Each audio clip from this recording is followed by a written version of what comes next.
We don't want to see homeless Chicagoans harassed or disappeared by federal agents. We don't want to see Chicagoans arrested for sitting on their porch.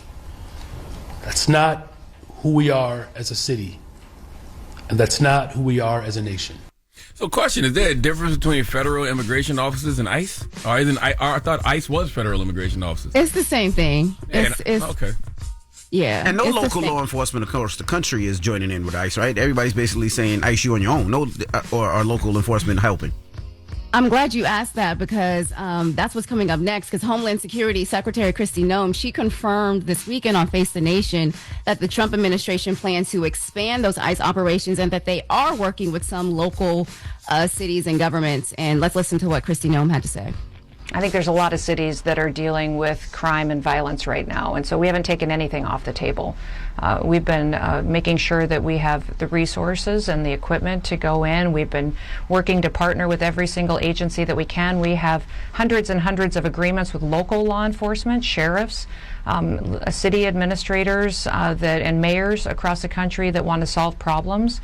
I'd encourage every single big city, San Francisco, Boston, Chicago, whatever they are, if they want to help make their cities safer, more prosperous, allow people the opportunity to walk in freedom like the people of Washington, D.C. are now, and enjoying going out to eat at night and not having to worry if they're going to be a victim of a carjacking or a robbery, they should call us because we will work with anybody and do what we can to make sure that we're upholding our Constitution, upholding the law, but making sure their families are safe.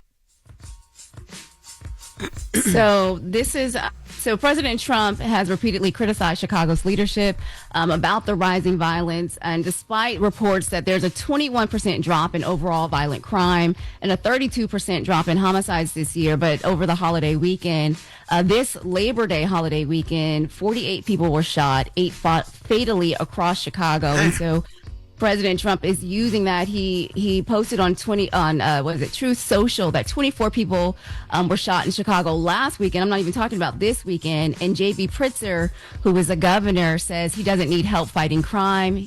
Trump calls him crazy and says he better straighten it out before they get there. It feels like they want to do in Chicago what they did in D.C., but now they are turning this to an ICE issue. So which is it? Is it an immigration issue or a crime issue? Are they conflating the two? I think they're conflating the two for sure. And they're going after all major cities. There are reports that Boston may be next. So we shall see. And so while Chicago braces for those federal raids, there are new growing concerns this morning about the administration's impact on the nation's health. So 9 former directors of the CDC are speaking out, and they are warning that political influence from the Trump administration, the Health and Human Services Secretary Robert F. Kennedy Jr. is putting the nation at risk. In an op-ed published in the New York Times, the former directors whose tenure spanned from 1977 to now, and all who have served under both Republican and Democratic presidents, warned that Kennedy's control of health policy, funding, and research is unlike anything we have ever seen before, unlike anything our country has ever experienced. Their essay cites several alarming key decisions that Kennedy has made under his leadership, including firing thousands of federal health workers, canceling $500 million in mRNA vaccine research, which is COVID-19 research, and removing all 17 members of the CDC's Vaccine Advisory Committee, placing them with his own appointees, all of which are vaccine skeptic people who hold those views. Dr. Richard Bessert, he is one of the co-authors of the op-ed and a former acting CDC director. This is what he had to say to ABC News about the changes that he's making. What is happening at the CDC is not business as usual. This is not just the change of an administration and different priorities. We have a Secretary of Health who is a strong ideologue. He came in as one of the nation's leading anti-vaccine proponents, and he is step by step dismantling an agency that is critical to the health of everyone in America in every single community. And so this warning is coming after they removed the CDC director, Dr. Susan Montanez, last month after she refused to resign. The White House says she wasn't aligned with their Make America Healthy Again agenda. Now, following her removal, they put in a new senior official, and he is a Silicon Valley investor. His name is Jim O'Neill. And he has, of course, promoted unproven COVID-19 treatments, and he has been named acting CDC director. And so this week, all eyes will be on Capitol Hill as the health secretary, Robert F. Kennedy, is scheduled to testify before Congress, where he is expected to face tough questions about his leadership and the growing turmoil inside the CDC. All right. Well, thank you, Mimi. You're welcome. And coming up at 7, there are growing concerns this morning about the president's health. We're learning what the White House is saying about that, and we'll talk about that next. All right. Everybody else, get it off your chest. 800-585-1051. If you need to vent, phone lines are wide open. Let us know how your weekend was, what you did. It was a 3-day weekend. If you went out, if you just chilled at the crib, something happened, call us up again. 800-585-1051. It's The Breakfast Club. Good morning. The Breakfast Club. I'm dialing. Hey, what you doing, man? I'm dialing. I'm calling you. This is your time to get it off your chest, whether you're mad or blessed. 800-585-1051. We want to hear from you on The Breakfast Club. Hello, who's this? Hello. Hey, what's up, man? What's your name? How you doing, boss? My name Olu. Olu, what's up? Get it off your what's chest. happening, Olu. brother? How you doing, Charlamagne? Shout out to you. Salute to you, man. Salute to you, my brother. How you doing? Yes, sir. I'm from Ponyana originally, but my background, my origin is Nigerian. You know, I live in Crown Heights right now. I was in Parkway. I was out there. I supported the whole movement, but I want to show love to all the movements that was doing local events. You heard? Oh, you was like at the Eastern Soca, EMC. We are good private events that been doing good events, and it's been making a good movement since COVID, and it's been moving ever since. And I appreciate everybody that's been a part of it. Okay. I appreciate all y'all that do private events as well. Shout out to y'all like DJ MV, Charlamagne as well.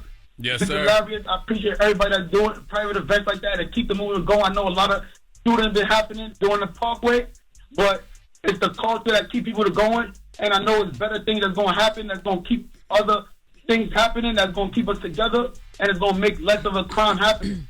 Okay. Absolutely. I'm from Pony Island. Shout out to Chamber. Shout out to everybody that's been doing private events. Shout out to things that been going on. He just and left as the parade. myself, I'm likewise going to do events as well. You just left the parade not too long ago? Not too long now. I went to an event after the parade. Okay, so you just going home now? Yeah, I'm just going home now. So it's a fact. DJ. Be safe, bro. Be safe. Of course, this weekend was the West Indian Day He's Parade. still lit. Labor Day weekend. Salute to everybody that went to the parade. Hello, who's this? DJ, hey. Yes, ma'am. Oh my gosh, hey. Hey. And I just wanted to tell you that I had a good time. Jess. Hey, girl, what's up? Come on. He was in the bathroom. What happened? Oh, that was funny. Yeah, you don't know. She probably don't even know. So, Yeah, she knows. so you know, They were during trying to improvise. when Chico Bean was there, he called you. Was like, "Yo, Jess, come on up here." But you went to the bathroom. Oh my God. Oh, you didn't even know. No. He was like, "Where my nephew at? Jess, bring your ass up here." I did not know that. He was Yes. calling you up there for like 3 minutes. Like, "Yo, Jess, come on up here." You was pooping? And no. And I decided to go to the bathroom. The moment I decided to go to the bathroom, he told me to come up. He called I did you not up. know that. That was the number one. He called you. But you had a good time, Katie? Hey, Yeah. Charlamagne. Peace, how are you? You know how you love the studs, but the lesbians really don't love you. But I do. What you mean? I know, that's right. Studs be having. No, she said You this- always talk about to the studs, but the lesbians do not like She you. said the lesbians don't like you. I don't like lesbians. Oh my God. I'm just playing. I like studs though. I like studs more than lesbians. I can relate to Say them that more. because I love you. No, because I asked this girl I was dating to buy me one of your books, and she said, you want to Charlamagne, just say that. I was like, Damn. First of all, that ain't got nothing to do with me. Wow. That got to do with you caring about organic penis. She wants you to stick to the GMO scraps. Wow. All she did was ask for a book. Yes. What, Tell girl? Marty we birthday twins. That's my little cousin. Happy birthday to Marty. Period. Happy birthday to you, girl. Happy birthday to 20 years. Already know. Leo gang. Leo, you already know. Happy birthday, Envy. Thank you, Mama. Bye, KD. It was good to see y'all at the Cousins Fest. It was good to see you. We'll see you next year. I tell you something, man. When you become an old man, stuff like that, you like to hear though. What? If you want to suck Charlamagne, just say that. All she did was ask for a book. Unc still got it. Not an hilarious Unc still got it. Yes. Okay, Unc still got it. You just want to hear it sometime. Get it off your chest. 800-585-1051 is the Breakfast Club. Good morning.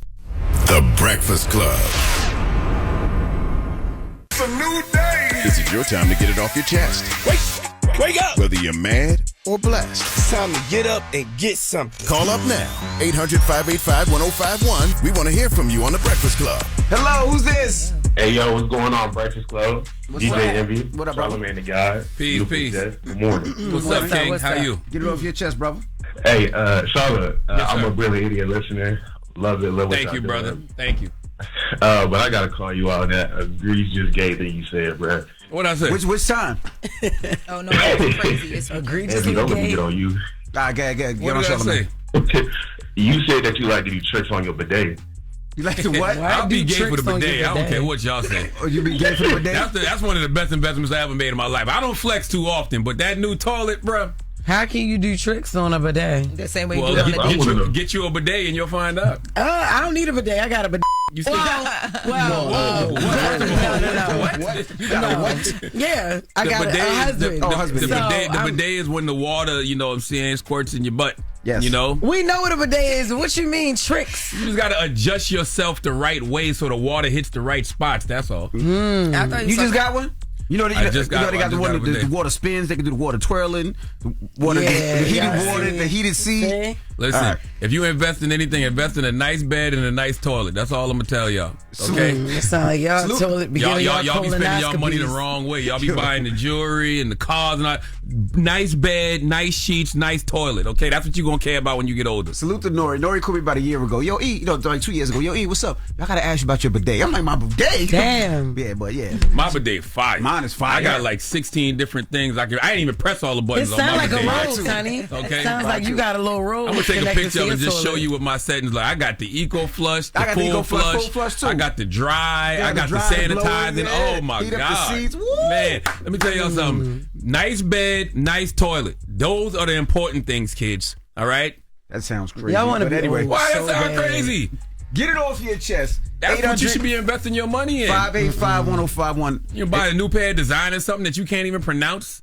That ain't even gonna be in next Hey, year. I know about Y'all want to be It's old bidet. so bad. Y'all act like y'all so old. Y'all not. I don't. I I'm just sound like the 47. bidet. I'm grown. Okay, I'm just telling you what's important. Y'all gonna get kids. one day, then y'all gonna be like, y'all were right. The That's bidet is right. the best thing ever. I had That's mine right. for 5 years now. I enjoy it. I have an anniversary. I'm about to name mine. It sound like a toy. It is. Like, no, I'm talking about like about to name a it. vibrator or something. And then the beautiful Crazy. thing about my bidet, it gives you time, right? So you press the button and they give you a few seconds to adjust that butthole just right. Let that water hit See what that I'm spot. saying? I arched it back. You see what I'm saying? And they got temperature control on the water too, so it don't Man. come out cold. It's just night. Anyway, Man, God is they good. got the latest one God is coming up. good to me. You hear me? Yes. that's Oh, right. you know what? I am gay for a bidet. I ain't gonna say that, boy. I ain't gonna I'm go that bidet far. gay. If that, I don't care. But they gay. Well, speaking of God being good, Tyrese, he said he saw you this weekend. I was with my guy Tyrese on Friday. He was singing at my man Bakari Sellers' wedding. Him and Bakari and Ellen renewed their vows this weekend. And he Amazing. sang there. Yes. Well, Yes. not only did a is phenomenal job, but let me tell you something. Tyrese got it, bro. Of course. oh what? Yeah, it's Tyrese. I People ain't heard him forget. live in a minute. People forget because he be like, you know, he does the crying and all the different things. That's the I ain't heard him Yeah. live in a How minute. somebody could ever forget? Yeah, I don't know how either because it's Tyrese. Tyrese is Tyrese. Now look, He had no background singers, no nothing. This is my man DJ Puff was DJing. Salute to DJ Puff. Happy birthday to DJ Puff, by the way. Today's his born day. He was just DJing and Tyrese was just singing over the track. I was like, damn, Tyrese still got it. No rehearsal, no nothing. He just started going. Just came in. and let me tell y'all, Tyrese. he said he barely made it to that wedding. He was fighting for his life to get there. God is good. He looking for Mary J. Blige. He made it, and we gonna talk about all of it. Damn. All Hey, right. yo, We that's get to a all lot. that when we come back. It's the Breakfast Club. Good morning. The Breakfast Club. Morning, everybody. It's DJ Envy, Jess Hilarious, Charlamagne the Guy. We are the Breakfast Club. Let's get to the latest with Loren. Lauren becoming a straight fact. She gets them from somebody that knows somebody. She gets the details. I'm the homegirl that knows a little bit about everything. She be having the latest on this. The latest with Loren LoRosa. Sometimes she have facts, sometimes she have details, sometimes she have a little bit of everything. What was the latest? On the Breakfast Club. Talk to me. Well, Tyrese gave us 27 minutes of golden testimony over the weekend. And there was two different videos. So that was one video, and then there was another video where he talked about Mary J. Blige, and we're going to get into it. Now, in the first video, he talked about heading to Charleston, South Carolina to sing in Bakari Sellers' vow renewal ceremony. Yes, Bakari Sellers and Ellen Sellers they renewed their vows this past Friday in Charleston, South Carolina. Yeah, did you know it was a journey for Tyrese to get there? Did you know everything? I didn't even know Tyrese was going to be there. Oh, listen. Okay, he says that he was a surprise. So let's take a listen. I didn't even know it was a wedding renewal vow until I got there. Was that a surprise for y'all too? Yes, for me. Okay. Well, so Tyrese talks about Did your wife just tell you to show up? It was a black tie. They didn't tell us what it was. Oh, that's fire. I love that. Yeah. Well, okay, so Tyrese, he got online after he got there and did his thing and talked about how God was so good because he even made it there. Let's take a listen to Tyrese on God. I've been having some intimate and beautiful exchanges and moments with God. And I know it's him.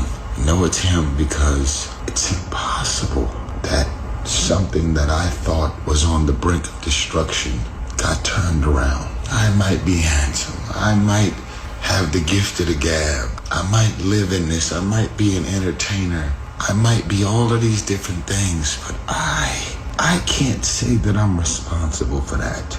I didn't fix that. I'm not the reason I didn't file for bankruptcy just last week. I'm not the reason that some way, somehow, all of the legal fees that I owe my ex somehow showed up. I'm good, but I'm not that good. Now, not only is he saying he's not that good, but he talks about God saving him because when he was in the airport to make it to South Carolina, the flight almost didn't happen. Let's take a listen to him on missing the flight. My father just passed away. I went to Charleston, South Carolina yesterday. There's a brother that's on CNN. He just celebrated 10 years of marriage. So he brought Bishop T.D. Jakes to Charleston, South Carolina to renew his vows with his beautiful wife. This man paid me to go and sing to his wife. So Tyrese is a favorite. Sweet lady, lately, what am I gonna do? Stay. My wife loves you, bro. I just want to surprise her with you. I missed my flight. And I was like, Bishop T.D. Jakes is gonna be there? My father just died. Oh, I can use a hug from Jakes. I need this so badly. But I missed my flight. Now he says he got the so this is what happened. He says a woman in a red jacket, Delta walks up to him, tells him that he got the flight. They put him on, he's in seat 30, they upgrade him to first class, he makes it. He's able to sing. And when he gets there, TD Jakes was actually waiting for him 5 hours later. Let's take a listen. I knew Bishop Jakes was gone. There ain't no way Bishop Jakes is still there. What he did and what he was supposed to do was 5 hours ago. I was like, oh man, I really wanted to see him. Really wanted this man to pray for me, pray over me. So my plane landed. I said, hey, Ty. I said, what? Bishop Jakes is still here. I said, what? Yeah, he's waiting on you. Him and his wife. They said they want to see you. They want to pray for you. They want to pray over you. They've been here waiting for 5 hours. He knew you missed your flight. He knew you wanted to see him. What he was there to do is already over. You're not lying, because Bishop T.D. Jakes definitely came up to me and asked me, have I seen Tyrese? So he really was there waiting for him. I was like, I was like, excuse me, Bishop? I didn't know what the hell he was talking about. And just so you know, Saturday in Atlanta, the airports had a major problem. The train system this was went Friday. down. It was Friday? Yeah, I think it happened Friday. The train systems were down. In Atlanta? So, you know, the train, so you go to terminal to terminal. That's so the whole people airport. had to walk. So a lot of my friends missed their flights too. They were supposed to go to Cousins Festivals. Like, yeah, so it was bad in Atlanta. I think Friday and Saturday. I do want to drop on the clues bombs for Tyrese, because boy, that brother can sing. Like, we always know Tyrese is talented and we know he can sing, but I hadn't heard Tyrese live in a long time. And to see Tyrese on stage in such an intimate setting with no background singers and just my man DJ Puff, happy born day DJ Puff. DJ Puff was just playing the instrumentals and Tyrese was singing over him. Phenomenal job. Dope. I bet. Yeah. He still sound amazing. Yes, well, yeah, and he made it there, and he was able to see. He also talked about you. He just mentioned you real quick. He said he saw you and your beautiful wife, and it was just a great time because it was what he needed. So, Man, Bakari and Ellen had an amazing wedding renewal on Friday. Yeah, and rest in peace to Congratulations to Tyrese's dad. Yes. Condolences to his father. yeah, we talked about up here too when he went to go surprise his dad. Remember he did that? It was like they hadn't seen each other in some years, and he went to go surprise him. So yes, He put out an album too. yes, that was another part of it. Painfully Beautiful. Yes, and here Tyrese dropped the album. it's like the cousin When of did he drop it? What's the album before that? It was Beautiful Pain. Yes, Pain. it's the cousin of Beautiful Pain.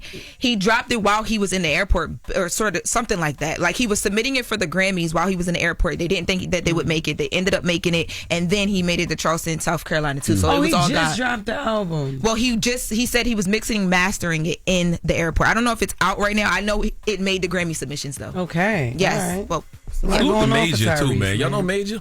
The recording artist Major? He sang at Bakari's wedding too. He was phenomenal as well. Magic is business. Nice. is he a Rock Nation artist? I don't know. Okay. I know Did you're from they Texas. did Vado perform there? Man, shut up. What happened with Tyrese and Mary? You said Tyrese and Mary. Yeah, so Tyrese has been looking for Mary J. Blige. For I what? remember because he was trying to do a song with her, but that's one thing God didn't work out for him. Let's take a listen to Tyrese on Mary J. Blige. I tried my best to get Mary J. Blige on both songs. She passed on it. It's okay. I feel a way about it. I'm hurt. I'm really hurt. I can't lie. I was more so hurt about her passing on the song because like a mad scientist, I went into the studio and when I tell you I customized this song, I made this tailor-made for Mary. If y'all can get this message to Mary, you my Capricorn sister. I don't even think you understand how much I love you. You are just so one of a kind. Your heart, your soul, your compassion, loyal to a default at times. I love you. I'm disappointed that you didn't do my song, but we got so much equity over all these years. I ain't gonna hold that to you. Yeah, he had been looking for some time, but the album is out now. Mary She just said ain't on no. Why you This is what Tyrese be losing Damn. me. She said no, Tyrese. Twice. Okay, 2 you don't know songs. what Mary got going on in her life. Let her be. He said he's not gonna hold it against her. But you did that video because you want everybody to go harass her basically on her page and spam her Why on her would you page. say no to Ty? Speaking of ties, what's up with your chain? Oh, so this is Beyond Measure. So this is Kelsey Ashley. She's a black woman designer. This is a part of her collection. So her Beyond Measure is all about being powerful beyond measure. Oh, I thought one of your boyfriends told breaking you the to wear that to chains prove that he got that are your holding heart you on lock. down. What? Oh, there was some kinky stuff going on. Yeah, I thought that, one of her boyfriends was like, wear this to prove that I got you on lock. First of all, right. there's not one of boyfriends. There's one person. Oh, you got one person? Say his name, say his name. That look if like- no one is around me. Like a dog chain. Yeah, that's definitely Shout out giving to dog. Kelsey You want to be Ashley. one of DMX's pit bulls so bad. Shut up. I'm going to make a video. I'm going to sit like Tyrese because I got some things to get off What of you my gonna make a chest. video and say? You gonna make a video and hold it and say, this is a pit bull starter kit. Where my dogs at? What's wrong with you? Hey, What you yo. doing? Tyrese's album is out now. It is. It is? Yep. Okay. Let's give him slave Shout out to couture. Beautifully It's painful. giving what? Painfully beautiful. Salute to Tyrese. All That, tie right. look- Yes. that chain on your neck look painfully beautiful. It is heavy. Yeah. Yes, it's a real dog chain. It's a Okay. thing. It's not a dog damn. chain. I don't know if it's a dog It's chain not a really, dog but chain. yeah, like it's meant Hey, to man, be. please We're tell you- breaking the chains and the boundaries set on us. Okay. I know Beyond that's measure. right. There you go. Beyond That's right. measure. That You is- need to Shout out to tell Beyond you need Measure. to tell your stylist we is free. Okay? You don't have to do that. All right. No. That is the latest with Loren. Oh, my Now, God. when we come back, we got front page news. To that Tyrese, move. I'm going to join you because I just. It's the breakfast. Morning, everybody. It's DJ NV, Jess Hilarious, Charlamagne the Guy. We are the Breakfast Club. Let's get back in some front page news. What up, Mimi? What's up, y'all?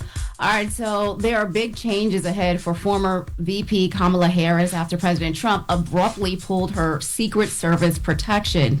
Harris will now be protected by the California Highway Patrol. Now, this move comes after Trump signed an order last week ending her detail as of Monday. Harris had been granted an extension by President Joe Biden through July of 2026. Now, without that extension, her security would have ended just 6 months after leaving office, as it does for every vice president. Now, following the announcement, Governor Gavin Newsom and Los Angeles Mayor Karen Bass, they met to discuss Harris's safety at her Los Angeles home. Newsom's office did not confirm details, saying they don't comment on security arrangements, but the governor did release a statement saying the safety of our public officials should never be subject to erratic, vindictive political impulses. Now, the California Highway Patrol, they have a protective service division, which will now handle her security. It's the same specialized unit that protects the governor, other statewide officials, and visiting dignitaries.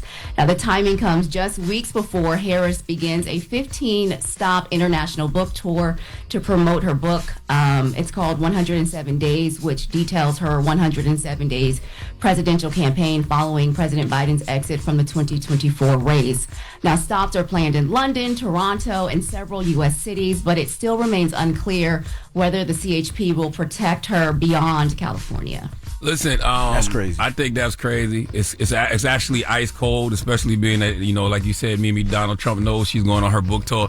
But I personally believe that Israeli trained security is some of the best security in the world, if not the best. So I feel like AIPAC should pay for Vice President Kamala Harris' security. For all that elected officials have done for Israel, for all that AIPAC invest in elected officials in our country, I feel like AIPAC should pay for Vice President Kamala Harris's security. For sure. Just switching gears a little bit, there are new questions this morning, too, about President Trump's health. I don't know if you guys saw this, but he posted a week-old photo of himself golfing. Now, that happened over the weekend, and then he shared the photo on Truth Social. He posted it of him and NFL coach John Gruden writing, "Great playing golf with him, a really nice guy, true character." But online users, they quickly pointed out that photo was taken August 23rd and not the day he said it. He took it this weekend. So that fueled claims that the White House may be trying to manage perceptions about the president's health. Now, this post came after speculation on social media where users noted that Trump hadn't been seen publicly for several days, and by Saturday afternoon, Trump health was the top search topic on Google, and "Where is Donald Trump?" was trending on X. Now, over the weekend, past spectators, they questioned how well Trump may be, and after the persistent bruising was spotted on the back of his hand, and then rumors have further grown since Vice President J.D. Vance, he told USA Today that he was prepared to step in as commander-in-chief should anything happen. He gave that interview. Let's listen to what he had to say during that interview. The president is in incredibly good health. He's got incredible energy. And while most of the people who work around the president of the United States are younger than he is, I think that we find that he actually is the last person who goes to sleep. He's the last person making phone calls at night, and he's the first person who wakes up and the first person making phone calls in the morning. So, yes, things can always happen. Yes, terrible tragedies happen, but I feel very confident the President of the United States is in good shape, is going to serve out the remainder of his term and do great things for the American people. And if, God forbid, there's a terrible tragedy, I can't think of better on-the-job training than what I've gotten over the last 200 days. So despite all this scrutiny, Trump, of course, he's been active online. He posted dozens of messages on Truth Social over the weekend, including new calls to end mail-in voting, declaring Washington, D.C. as a crime-free zone. He also wrote that he's never felt better in his life. And I checked the White House public schedule. The president is expected to make an announcement this afternoon in the Oval Office at 2 p.m., so I'm sure people will be watching to see him there. And finally, switching gears, while we'll be watching that announcement, I wanted to talk a little bit, Charlamagne, I want to talk about something you were a part of this weekend, the International African American Museum in Charleston. They hosted a free Labor Day event called Vibes on the Yard. And thanks to the Black Effect Podcast Network and Charlamagne, families got free admission to the museum all day. Yes, ma'am. Could you tell us a little bit about, I know it was a celebration of culture and there was music and local vendors and the line was wrapped around the building? Yeah, I mean, when I heard, President Trump, say what he said about the Smithsonian and, just how museums need to be changed to reflect accurate history in America, I was like, well, they already do reflect accurate history in America. And I just started thinking about the International African American Museum, which I am on the board of in Charleston, South Carolina. So, I just hit up Dr. Tanya Matthews, who's the CEO down there, and just, thought about some things that we could do. And I knew that they were having the yard party on Monday. So I'm just like, why don't I sponsor free admission? And so that's what we did. And, a lot of people came out there yesterday, so I hope that they enjoyed themselves. And I hope some people left and became members of the International African American Museum or want to become members. So if you are ever in Charleston, South Carolina, you should go visit the International African American Museum. It is on Gadsden's Wharf. And I forgot the exact number, but damn near half of all enslaved Africans who came in America came through that port where the museum is built. So you should definitely go visit. Yeah, I saw that. It was 40% of enslaved Africans arrived at that port, Charlotte. So very, very interesting. And then they're also doing a Road to 500,000 campaign, which they want to welcome 500,000 visitors by the end of 2025. So yes, indeed. So please go to IAAmuseum.org for more information on the International African American Museum, man. Beautiful, beautiful facility it is. Absolutely. Check that out. All right, y'all. Well, thank you. That is your front page news. I'm Mimi Brown. Follow me on social at Mimi Brown TV. And for more coverage, follow the Black Information Network or download the free iHeartRadio app and visit BINnews.com. Thank you, Mimi. Thank you, Mimi. Thank you. All right. See y'all tomorrow. Bye. All right. When we come back, Coach K and Mel Carter will be joining us. They are the largest black control franchisees in Bojangles history, and we'll talk to them next. So don't move. It's The Breakfast Club. Good morning. The Breakfast Club. Good morning, everybody. It's DJ NV, Jess Hilarious, Charlamagne the Guy. We are The Breakfast Club. Loren LoRosa is here as well. We got some special guests in the building. Yes, indeed. We got Coach K, who's been up here several times. And we got the brother Mel Carter. Welcome. Thank you. It's my first time. Yeah, first time here. Now, Mel, if they don't know who you are, you want to break down who you are and what you've done in this industry? Me, man, long time coming. I did music for 20 years, 10 of it for free, and then I got paid for the other 10. You got paid for the other 10. And I used to be the senior vice president at A&R Republic Records. Went over to Warner after that for 3 years, and I just left Warner. It's the first time saying it. I'm leaving Warner. Oh, wow. Why? Well, you starting your own thing, I saw, right? I started something different. Second Estate, is it called? Second Estate was a joint venture with Warner. Okay. So I was doing that and consulting for the A&R team. Starting something in the streamer space. I started managing this kid named Rod. He just did a subathon in American Dream Mall. He did 30 days, 30 nights, lived there. And I just really like that space, so I'm doing that and just focus on these restaurants for real. You know what I'm saying? But that's really it. Just focus on this new company and focus on hopefully turning these restaurants into 100 restaurants in the next 5 years. You said A&R. Yeah. Right? What is that? I feel like A&R doesn't exist anymore. So crazy. And both of you brothers came from a place where y'all were strong A&Rs for your artists. Does A&R exist anymore? Do we need A&Rs? Because it seems like the music is getting trashed. There's no guidance. I think we need A&R. That's the problem. Yep. You know, they got rid of artist development and everybody started treating the music like stockbrokers. You know what I'm saying? And chasing number.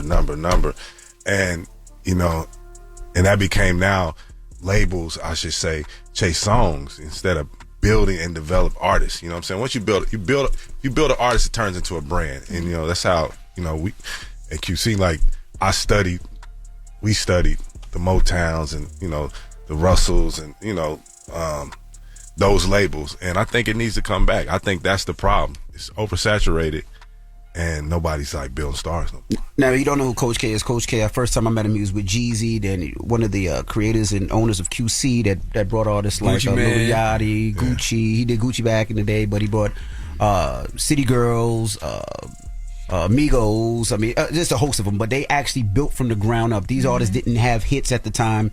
You guys worked and created the hits and created what y'all wanted to do, which we don't see anymore. You know, one of the things that got me, and I love Republic Records, shout out to Monty and Avery, but it became this, like, you don't really need A&R no more. You know how many kids I flew to New York City because they had a song that was trending, and by day 3, the song was going down. Damn. And I had to just explain to them, we don't want to do the deal no more. You know what I'm saying? So it's like, you need A&R, but it's such a research game now that it's kind of hard to be an A&R because it's like you could have an artist that's the best and you want to build them up. But a kid from, you know, Michigan got something that's streaming, they don't even care how the song is. They go after it. So, like, that's why I admire Coach and, like, QC and, like, the last of that's left for real, that's really in what's the dude name? Top Dog? Top Dog, yeah. They really still building artists, you know what I'm saying? Instead of just, like, chasing what's moving. And it works. And it's kind of like, I guess it could be a better business model because you could develop an act and they don't work. But a lot of this that just start trending, they don't really go nowhere. So I also feel like you got to have those boutique labels like the QC. You need it. Like the Top Dog, because the reality is, y'all care. These people at the majors, they simply just don't care. I look at like some of the last few releases that came out from people. Jid, fantastic album. Offset, fantastic album. Tiana Taylor, fantastic album. But they don't even feel like events. They feel like somebody just put it out there and did the minimal amount of work possible, and now what? But think about it, right? Every artist that's big, let's say the top 2, Drake, Kendrick, Lil Baby. Every one of these acts came from a joint venture. So they had somebody in the middle, like a Coach, who cared. You know what I'm saying? Like TD, who cared, Cash Money. They had somebody who sat between the label and was like, yo, we ain't gonna do that, we gonna do this. Like, every success at Republic, except for Post Malone, is through a joint venture. Wayne, Nicki, even Taylor, It's all joint ventures with somebody who was standing in the middle who cared. Mm-hmm. You know what I'm saying? So you need somebody who cared. Can we drop a bomb for Lil Baby, man? Lil Baby sells so many goddamn records and is so quiet about it. He's like Diamond twice, right? Yeah. Diamond twice, and nobody talks about it. Is insane.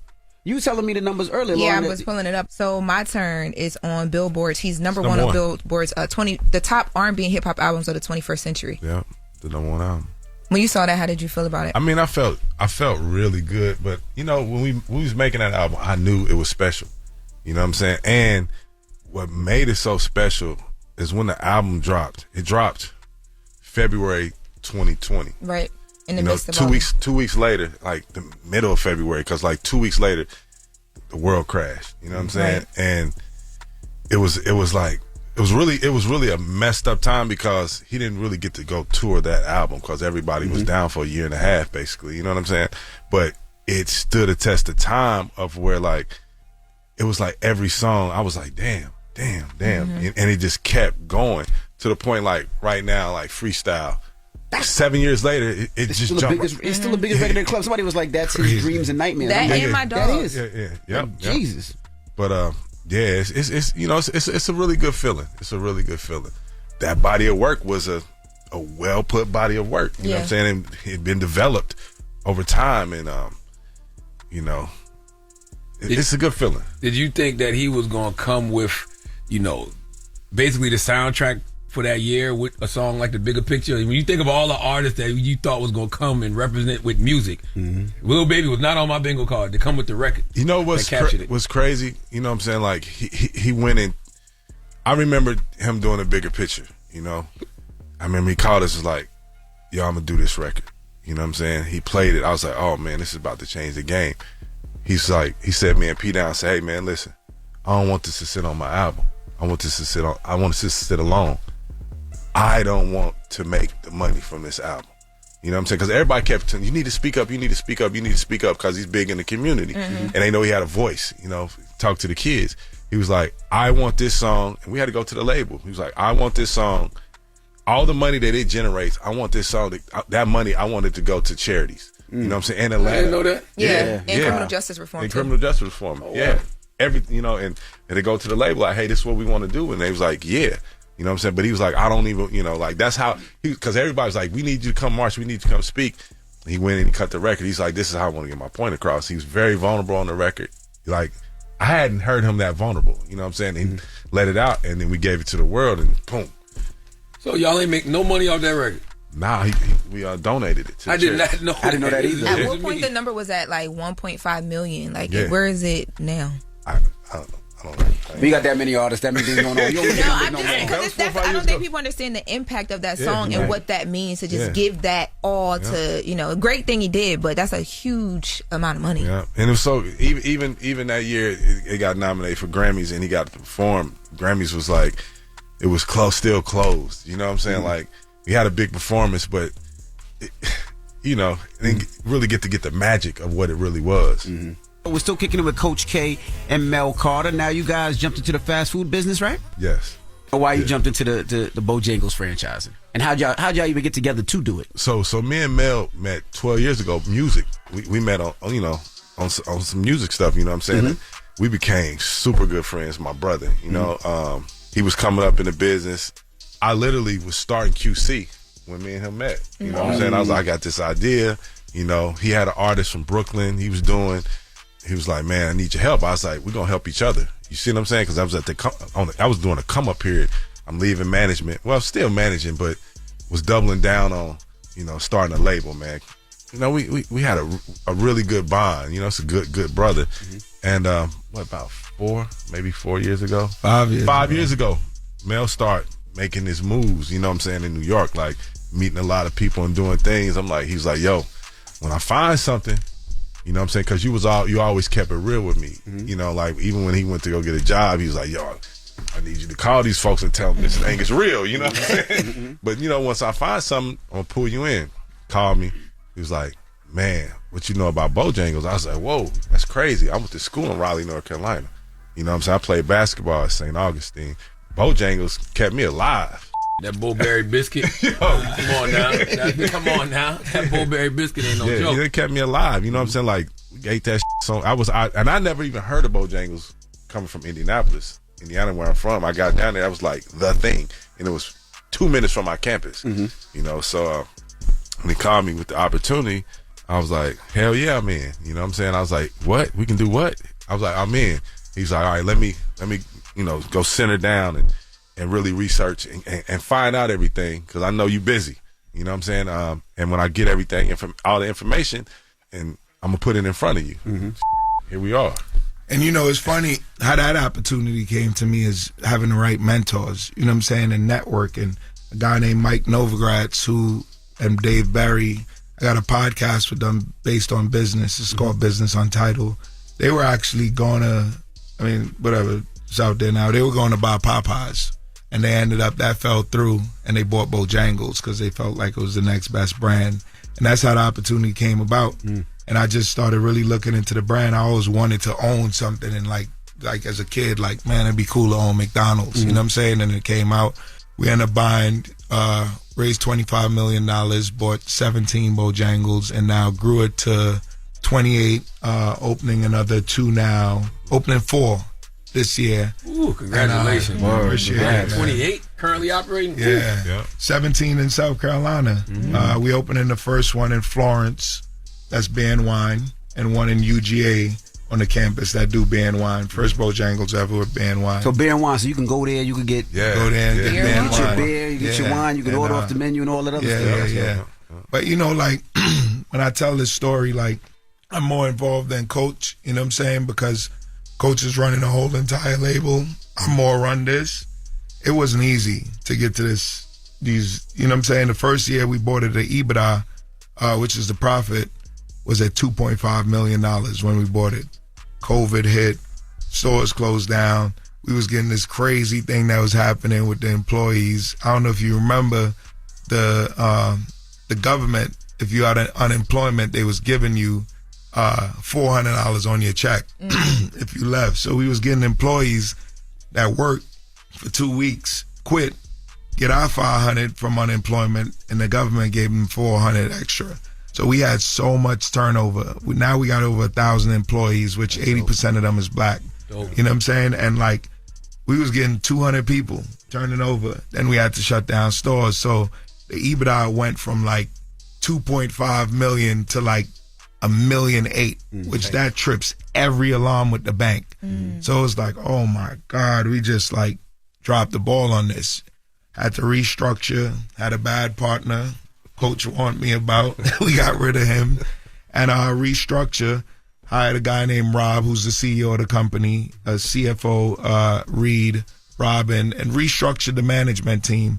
And, you know, thank God today the business is, we doing $7.9 million in EBITDA this year, on track to do 9-point-something million next year. Tripled every year since the fall. So I think I saw y'all had an 82% revenue increase in the last 3 years. Yeah. That's insane. So, you know, but I say that to say, like, being an entrepreneur, man, I always tell people, like, it's 80% headaches. It's 80% stress, but that 20% be really worth it. You know what I'm saying? What's the biggest obstacles you guys face? Because you hear all the time, tariffs is affecting this, or this is affecting the foreign life. You know, people don't want this or they want this. So what is the biggest obstacles you guys had to face in this part? I mean, and the tariffs didn't really affect us that much, you know what I'm saying? But like the biggest obstacles I had to face, me and Coach had to face, was getting the management team right. People working. You know what I'm saying? Getting people working that's right. Any business, you know what I'm saying? It's getting the management right. We probably got 1,100 employees.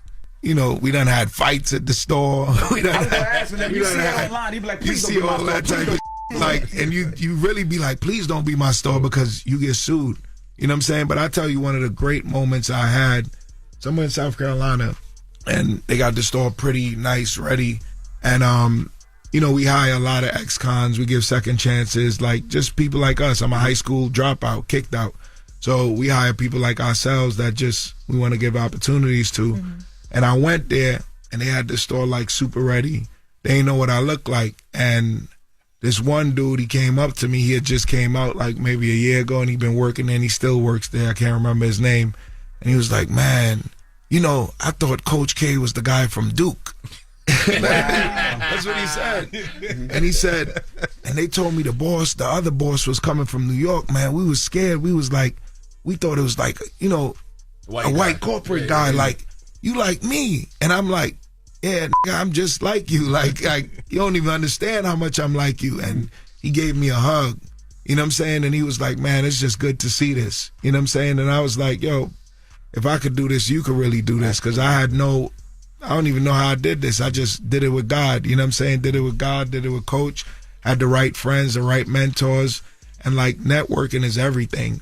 And like, you could be a good networker, but if you only networking in Flatbush, you only gonna meet people from Flatbush. Right. You know what I'm saying? So you got to get outside your comfort zone and really like network with people like yourself. People like, I hired you for a party like 15 years ago. I was throwing events in the Lab. You remember that on Fulton? In Brooklyn? Yeah, in Brooklyn. Yeah. So How much you charging her? He charged me like $40,000 back then. No, yeah, right. that wasn't me. That was not me. I can't remember, but so I just been like networking my whole life, and I don't treat networking as like I want to network with people that I feel I could be friends with. Mm-hmm. You know what I'm saying? I'm way past that stage where I gotta like be around somebody I don't like just to make something happen. So like Coach, my brother, we gonna do Bojangles together. You know what I'm saying? So. For kids, man, it ain't easy. It's really, really, really hard. Every day it feel like, and I'm sure y'all know that. I heard you got a couple. Yeah, me and my wife, we got 2. We bought 6, but we got 2 that are currently operating in South Carolina. That's pretty. Yeah, one dope. in Orangeburg and one in Walterboro. Crystals. Yeah. What? It's like burgers, right? sliders. Yeah, like sliders. Yeah, we should talk on that. You know what I'm saying? And try, because we got a lot of spaces like in both. We could do burgers. We can't do chicken. Okay. So it works perfectly. That's a conversation. You know so we could Absolutely. definitely have a conversation. But congrats on that, man. Thank you, brother. Congrats. Yes, sir. We're still kicking it with Coach K and Mel Carter. Charlamagne? I want to ask y'all the same question about franchising. How important is regional identity when it comes to franchising? Because, Bojangles coming to New York, Chick-fil-A in New York, it don't hit the same for me coming from the South. Yeah, Chick-fil-A did. Chick-fil-A did. Y'all not used to it. I was excited at first. I can't imagine Bojangles in New York. That's what I'm saying. When I fly home, there's know. certain things. You from New York? No, I'm from Delaware, but I got a lot of family. That's why. I have a lot of family from down south, and I only know of Bojangles from when I'm down south. Like I know literally when you're driving, when you hit certain areas, because you see Bojangles. Right, and you look forward to it. But when you go to LA, you look forward to In-N-Out. If I'm in Florida, I look forward to the Licking. But if In-N-Out came here, it'd be a line for 20 days. Absolutely. And Chick-fil-A. Still a line at Chick-fil-A. Any Chick-fil-A you go to, still a line. Chick-fil-A, I know all this stuff because I'm in it, right? Chick-fil-A average unit volumes is 7 million. Mm-hmm. That's the average and worst they do. Our average unit volumes is 2.9 million. We got one store that's doing 5 million, which is amazing.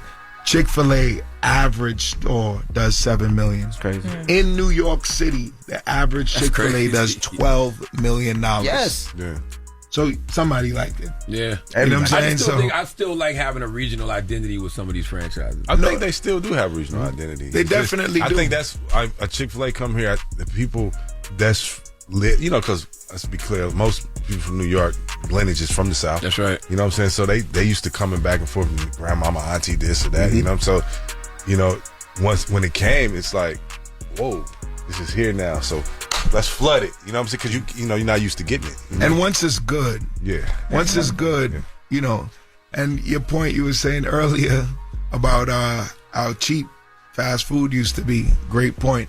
What we did with our company, we created a $5 box. We created a $5 box. Outside of corporate, so they can't really tell you what to do with your pricing.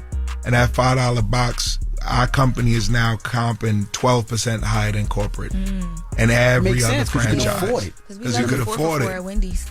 You know what I'm saying? So now everybody's running to our stores for the $5 box. My kids we went do to that at Popeyes Crystal. the other day. We do a $4.99 Crystal meal deal. My kids went to Popeyes the other day. It was $14. Damn.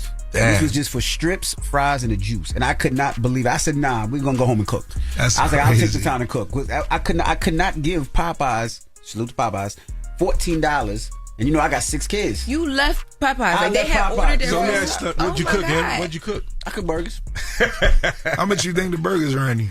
So I go to BJ's, run a big box of burgers. It cost me $22 for the big Angus burgers, and put them on the thing, put the little fries in the thing, and it was good. After 20 minutes, they had their meal. You know, but I'm a pappy that cooks though, so you know. If this don't work out, Bojangles got room for you. But y'all right about that $5 price point, man. That changes a lot. Like we got a $4.99 meal deal for, I think it's what 2 Crystal burgers, a small fry, and a drink. Then we got a breakfast meal deal for $5. Yeah, bro, you can't get food for $5 nowhere. That's right. That's right. So when you could and it's good, you know, people are running. I'm like, this is crazy. We're 12 comping 12% higher. And I'm sure you've seen since you did that, it just went crazy. Because let's be real, times is real rough right now. Beef patty $4. Right. You used to get $1. Beef patty $4? $4. Oh my God, I didn't know that. That's crazy. See, where you getting your beef patty from though? Bodega. What Bodega? We go to Bodega. They said Bojangles. Like that, Bojangles got beef patties. Bodega. We might in Flatbush. That's the first one coming in Flatbush. I wanted to ask, you know, back to music. I know you still deal with Yachty. What were your thoughts when I feel like everybody was attacking Yachty? And I feel like when sometimes we do things wrong as a community, instead of having a conversation, we attack and we like to cancel. And obviously he had a conversation and went back and apologized. So what was your thought when you heard Yachty's line, and did you call him? Actually, I hadn't even talked to him until I seen, because he's in Australia on tour with you know. So, and I was just in Southeast Asia, so we missed each other until him and Steven had a conversation. You know what I'm saying? But like when I heard it, I was like, you know, me and Steven, we really good, we real cool. You know, I was like, I'm gonna put them together. But it happened naturally because Yachty, you know, if he makes a mistake, you know what I'm saying, the kid he's just a really good person, and he's free. You know what I'm saying? And sometimes, you know, a lot of these, they just don't be thinking. You know, so he's just going, writing, the line come out, and then he gets the backlash. You know, he's smart. He's like, I'm gonna hit Steven. So he hit him personally. You know what I'm saying? And they talked personally, which everything was cool. You know, he bossed up, did what he needed to do, talked to him like a man. They did that, and now it's gone. You know. But I mean, a lot of times I think, you know, these artists, they have free will, man. And sometimes in the end, they just writing and thinking and not thinking about, you know, everything else. You know what I'm saying? They can come with it. But and I don't think he was attacked. It's just people use it as a moment to teach. Yeah, no, for sure. I watched the documentary that you guys did with JT when she first came home, and it showed how, like, also too with Lil Baby's documentary. You guys are almost it's such a family, or felt like such a family at QC. It's still a family. It's still. It's family oriented, man. It's how we run our business, you know. Because I'm just wondering now, like, how the dynamic works, because it's just JT. And are you guys still? I do still see like Young Miami talking about you guys sometimes too. No. We still our relationship, like, we still have a great relationship. See Miami, we text each other. Everything is still cool. It's just at the time where she wanted to go with her career, just things didn't match her work, you know. So it was like, hey, I'm not gonna never hold nobody back. Yeah. You know what I'm saying? If that's what you want to do, you're free. You know, free will, you can go, you know, and explore any option you want to do. It's still love too. Did it break your hearts though? Because I think we were all waiting for them to have that big major run together. It didn't break my heart because I've been in the game a long time, and I know people grow apart.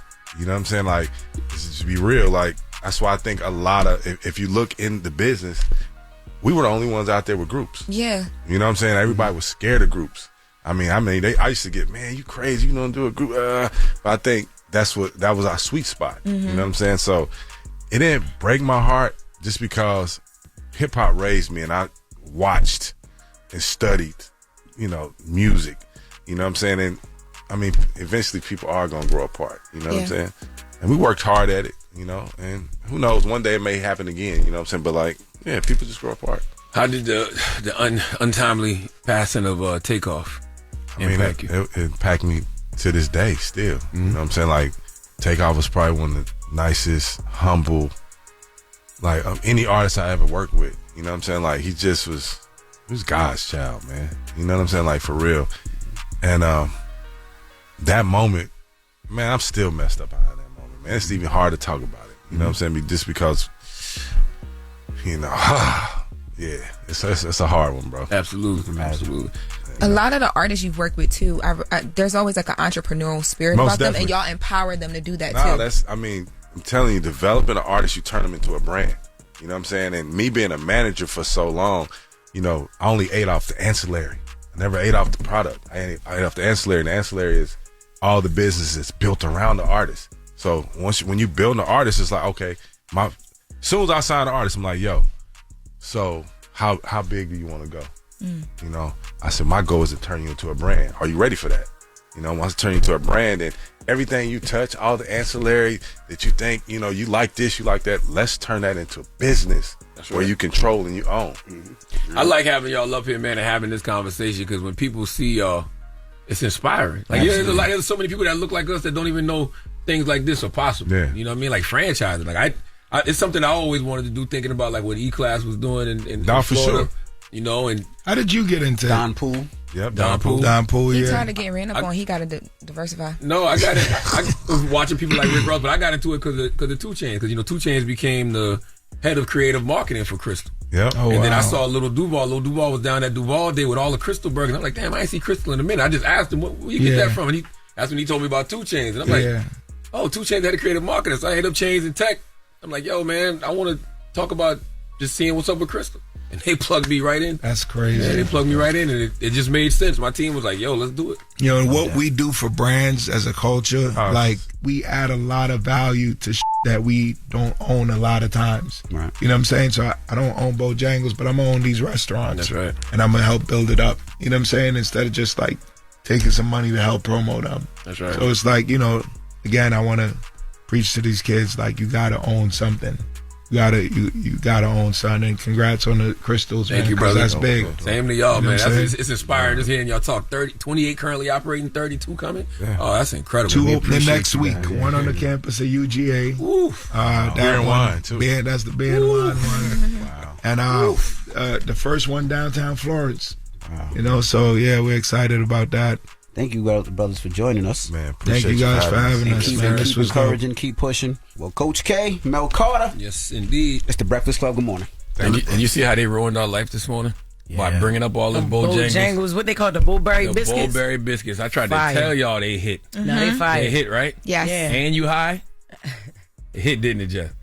Yeah, it did hit, yo. It hit, didn't it, Lauren? Relax. It did. Man. So It ain't hit you taking you. all those home? No, I don't want He these act near like me. he can't eat it this morning. I don't want these near I took me. half. I feel like them 3 gonna How go good? missing. Oh man, it was so good. I'm trying to tell you. I'm sleepy now. That Now I want to Bullberry take a nap. biscuit Yeah. hit, bro. I want to take it home and warm it up. Go ahead. Here. And relax. Take it. Take And the their whole sandwiches, their Take them breakfast 3. sandwich is cool too. Get one to mom. Oh, it's sandwiches outside too? Yeah, they got the bacon, they got the steak. Oh. Yeah. Okay. Yo, Lauren didn't even wash her hands. She just broke it in half and gave it to me. And First of all, I had She just from finished my Delaware. makeup and I had You washed took my it. hands, and you took it and ate it. I was yeah. Okay. She from Delaware. It's okay. First of all, you said no Swallow was that stained biscuit with with no Dirt. water. Dirt in Okay. Delaware. All right, well, let's get to the latest. Thank from you. Lauren be coming with straight facts. She gets them from somebody that knows somebody. Well, She gets the somebody details. I'm the homegirl that knows a little bit about everything. She be having the latest on this. The latest with Loren LoRosa. Sometimes she have facts, sometimes she have details, sometimes she have a little bit of everything. Oh, it's the latest. On the Breakfast Club. Talk to me. Well, speaking of Atlanta, so over the weekend there has been some conversations. Atlanta and a lot of artists down there have been online debating and going back and forth because you know how we've been up here talking about Gunna and the conversations around can people support Gunna's music or not. So now the conversation and the light is shining Young Thug's way because there is alleged audio that is leaked. These audios are supposed to be jail calls of Young Thug having conversations with various people, and he's discussing Gunna and some other things. But prior to this audio leaking, there was another alleged interrogation video that dropped, and this video was of Young Thug allegedly Young Thug in a room having a conversation with police about Lil Wayne's tour bus being shot up and the person who allegedly did that, Why you right? say allegedly Young Thug? Because I have not myself spoken to any jail that has told me that video is actually what we think it is. And Isn't it Young Thug in the video? Yeah, but listen, the way that the internet is set up today, I am going doing to her due until diligence. I She's myself professional speak to source. a jail. Makes sense. Exactly. Yes, the way that But the internet. he's confirmed it. He came out. Well, listen, what he came out and was talking about was a back and forth between him and Rollo. They were online arguing. Rollo's another music artist from Atlanta. They were online going back and forth because Rollo began to have conversations about that interrogation video that happened and or did not happen. Okay, that's what he was referring to. He says that when in the video that people are now seeing, he says that what he said online or in that conversation helped his friend. Now, moving forward, So now we get to the Gunna part of it, because now these jail phone calls begin to leak. And in one of the phone calls, Young Thug is having a conversation about Gunna and the whole RICO and Gunna testifying. And we've never heard Young Thug speak directly on this. Let's take a listen to Young Thug talking about Gunna and the RICO. He made, which they still got to prove this though, which I don't think they're going to ever be able to prove because it's just not a game. He gave the jurors the agreement that it's a game. He said YSL is a game, and he know people in this on this trial who committed crimes in furtherance of the game. You don't know nobody on this case. Yeah. That's a lie. That's a full-blown lie. I know individuals on this case that committed crimes in furtherance of the game. That's RICO.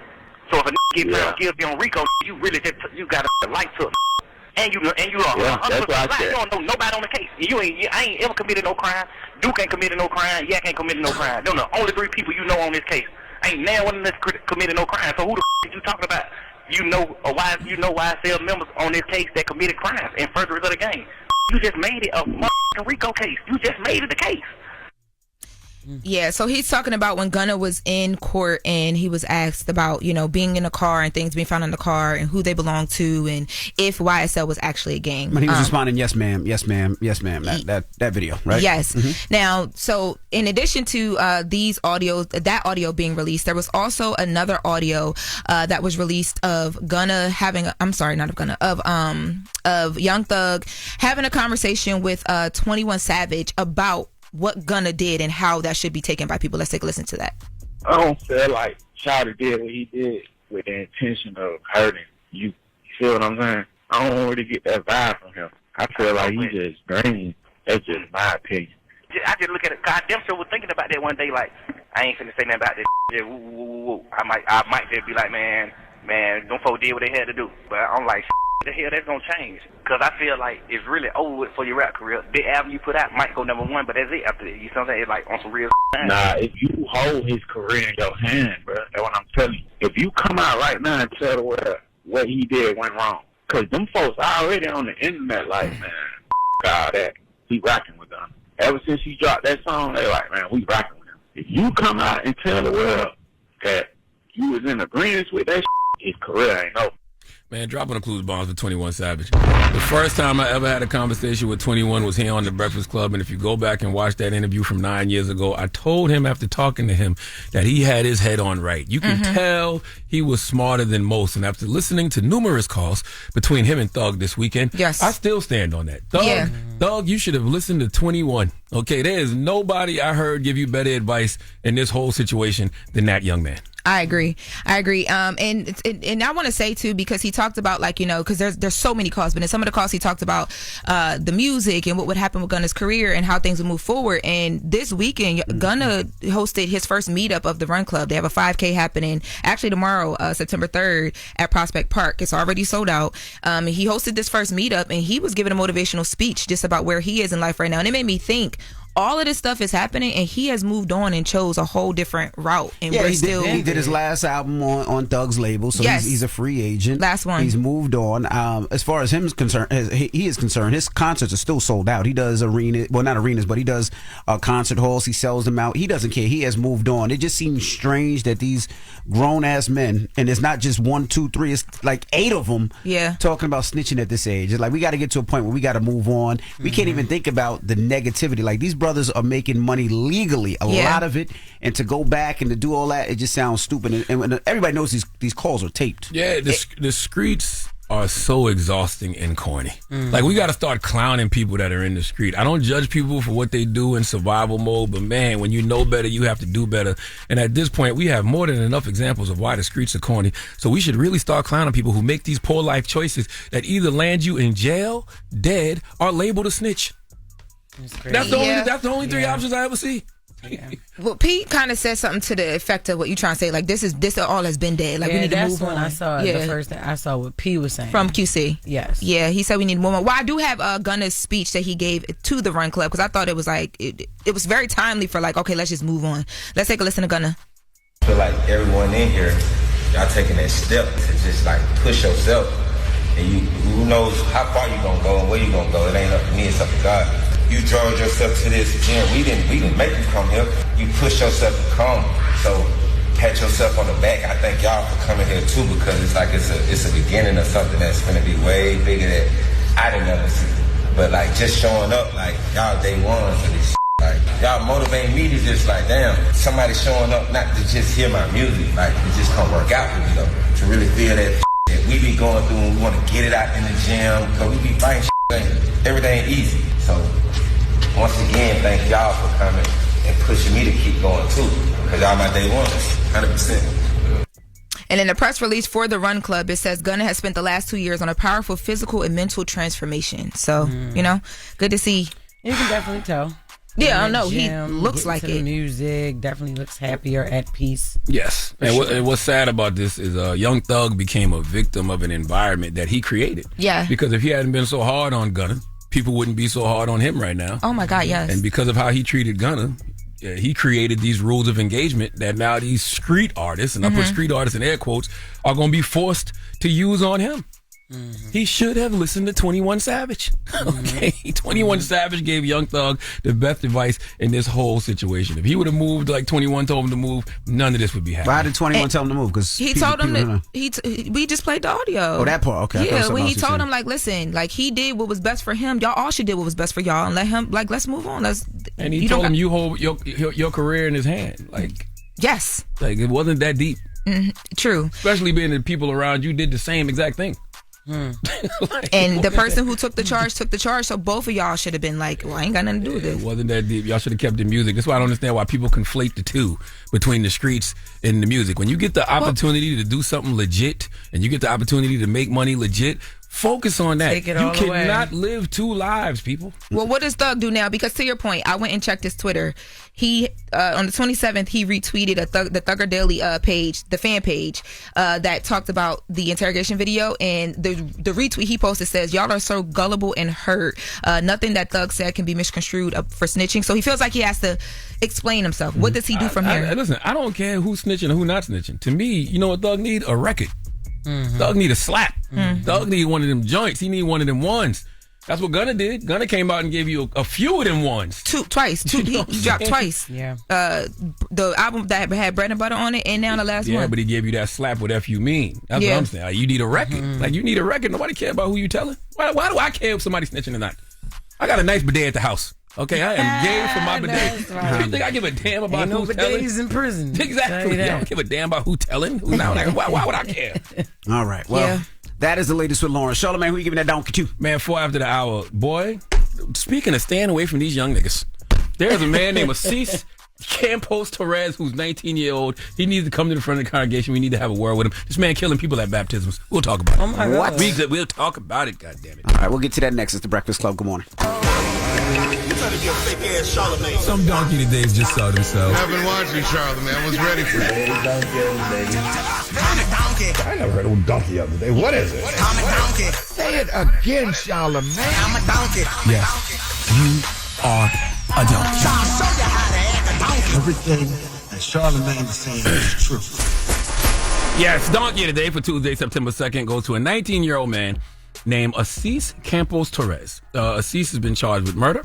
He murdered a 35-year-old man named Christian Gabriel Montez. R.I.P. to that man, sending his family healing and energy. And stories like this is why I believe segregation was a great concept that was poorly executed.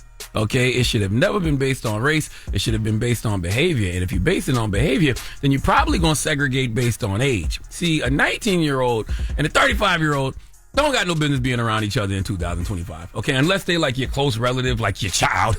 All right, nephew, niece, maybe a cousin. Cousin's pushing it. Okay, mixing these YNs with us older folks is like mixing chicken with pork. And I don't eat swine. Okay, I don't have time to be around these youngins whose frontal cortex hasn't developed yet. But here's the problem. Okay, you grown, doing grown things. Somebody invites one of these youngins to your grown folks function, and then one of these youngins ruins the party. What do you mean one of these youngins ruins the party, Uncle Charla? Well, let me explain. This young 19-year-old man shot a 35-year-old man at a baptism for the man's son. I repeat, this young 19-year-old man shot and killed a 35-year-old man at a baptism for the man's son. A baptism, a public declaration of one's commitment to follow Jesus. Now I'm gonna tell you something. Both of these brothers was out of the line. Okay, Christian, according to witnesses, confronted the 19-year-old about the 19-year-old firing a handgun earlier in the evening near Christian's parked vehicle. That right there would have been enough for me. Okay, if I wasn't choosing to call the police on that young man after that, then I am going to choose to not be around him, and I'm going to choose to not have him around me. If I saw him fire a gun near my vehicle earlier that day and I didn't call the police, I'm telling the whole family, I don't want a cease at my son's baptism. Keep that foolishness away from me. I don't want him around, full stop. But a cease still came. And Christian, according to witnesses, confronted him about firing the gun. They got to scrapping, and that young man went and got his pistol and shot Christian. Okay, he claimed it was in self-defense because he got hands put on him, but medical staff say he had at least 2 gunshot wounds, one to his upper chest and one to his back, which suggests he was shot more than once and possibly tried to turn away or fell. I can give you multiple reasons why I don't like to be around any youngins unless it's in a mentorship capacity. Okay, the list is long. Number 1, the musical disconnect. Okay, y'all arguing about who the GOAT between Yeat and Ice Spice. Us old heads still arguing about who really won between Nas and Jay-Z. Okay, the fact that we all need slang translators. Okay, these kids be saying Riz and gat. Meanwhile, I'm over here being gay for my bidet. Okay, I need to be around people who can name at least 6 members of Wu-Tang. I need to be around people who can sing I Love You by Mary J. Blige verbatim. Do you know the contra code? Huh? Do you have to sit down for a second after swag surfing? Do you have to go get a cold glass of water after wilding out to Nuck If You Buck? See, if that is the case, then you are my people. Okay, you in my age bracket. We all just trying to get home to our kids after a night of grown folks fun. By the way, this don't happen for us at clubs. Not no more. Okay, it happens at wedding receptions and alumni parties. This is where those little jitterbugs, those little YNs shouldn't be invited. Okay, unless they are close family. But this story might even be debunking that theory because this was a family function. This was a family gathering, okay? Not just any family gathering, a baptism. The only blood we should have been thinking about in this moment was the blood of Jesus. But instead, the poor brother's Christian blood was spilled because of a young man who made a permanent decision based off a temporary emotion. Please give us Cease Campos Torres, the biggest hee-haw.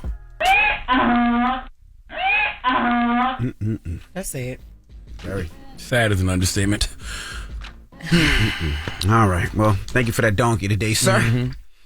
Now, when we come back, let's open up the phone lines, 800-585-1051. You know, the U.S. Open's in town, and the match had to be stopped the other day. That's because a tennis star, her name is Karolina Muchova, or Mukova, or Mukava, Mukova, Muchova, one of the 5. You ain't trying to be wrong at all. One of the 5. You're trying to prove you don't need to be deported so bad.